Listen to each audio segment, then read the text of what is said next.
Rudi tena. Naomba niendelee pale nilipoishia. Nimesema ya kwamba moja ya dalili ya kwamba kuna ngono za maelekezo kwenye maisha yako. Na hatari ni kwamba Mungu Roho Mtakatifu ananikumbusha. Unaweza wewe personally, wewe kama wewe usiwe umefanya ngono za maelekezo lakini mwenzi wako amefanya ngono za maelekezo. Au mwanaume ambaye umekutana naye yeye alishakutana na ngono za maelekezo kule. Anapokuja kulala na wewe, zile spirit alizozibeba zinaingia kwako pia. Kwa unaweza kama wewe ni muungwana, ni mtu mwema na unakwenda kanisani lakini mpenzi wako ama mwenzi wako ama mme wako yeye sio mwaminifu. Sasa hizo pepo zenyewe hazitajua kwamba eti wewe haukuhusika kule, lakini kwa sababu umelala na yule ambaye yeye amehusika, umelala na yule yeye mwenye yale mapepo, unajikuta na wewe unaingia kwenye hayo matatizo vile vile. Sasa hili ni jambo la hatari sana. Ndio maana lazima uangalie unashiriki na nani tendo la ndoa. Unaolewa na nani? Sio kila mmoja atakuoa. Sio kila mmoja utakwenda naye kitandani. Sio kila mmoja atakuwa mume wako na sio kila mmoja atakuwa mpenzi wako. Kwa tuna wana wa Israeli walipofika katika uwanda wa Moabu, walikaa pale kwa miaka 39.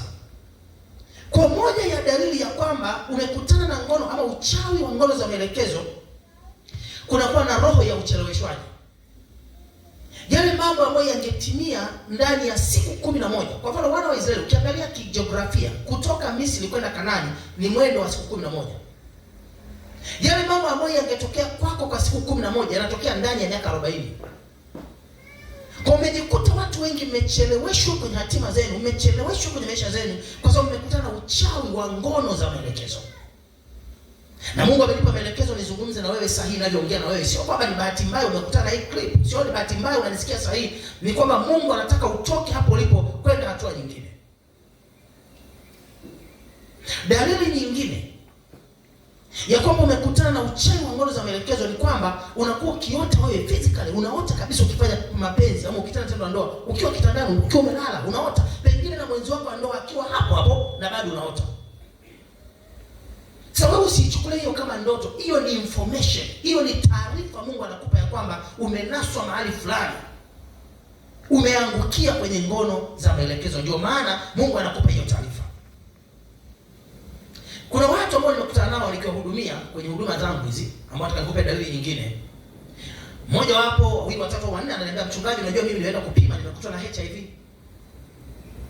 Na sikumbuki lini mara ya mwisho nimetoka nje ya ndoa yangu. Na sikumbuki ni mara ya mwisho nimefanywa nini operation ama nimetumia vitu vikali.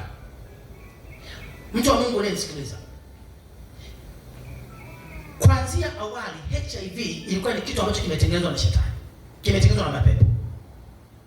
Kwa kuna HIV nyingine haitokani na tendo la ndoa. Inatokana na ngono za maelekezo, hasa watu wale ambao wanaota ndoto wakifanya mapenzi.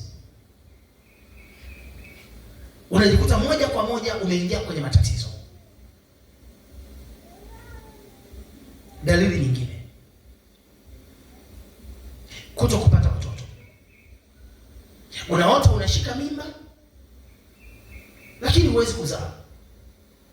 Ama pengine tukajikuta umeshika mimba hata unamisi siku zako mwezi wa kwanza, wa pili, wa tatu, lakini huzai.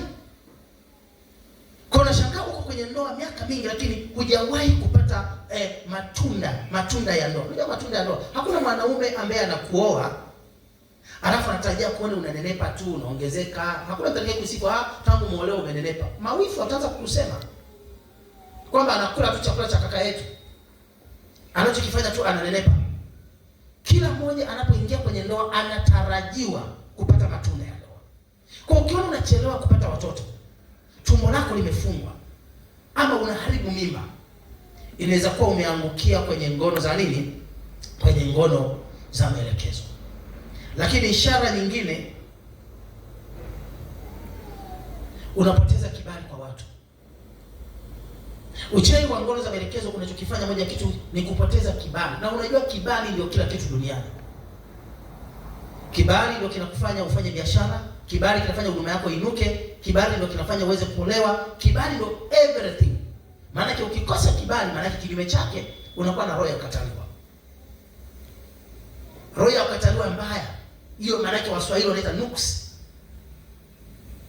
Kwa chochote unachokifanya kifanikiwe. Na hiki kinatokana na uchawi wa ngono za maelekezo. God bless you so much. Naitwa Apostle na Nabii Godfrey Fungo Master. Endelea kunifollow kwenye social media na Mungu atakusaidia. Mwishoni wa hili somo nitafanya maombezi kama vile tulivyofanya maombezi kwenye ile somo la uchawi wa chakula. Kwa Mungu akubariki sana na Mungu akuinue. Stay blessed.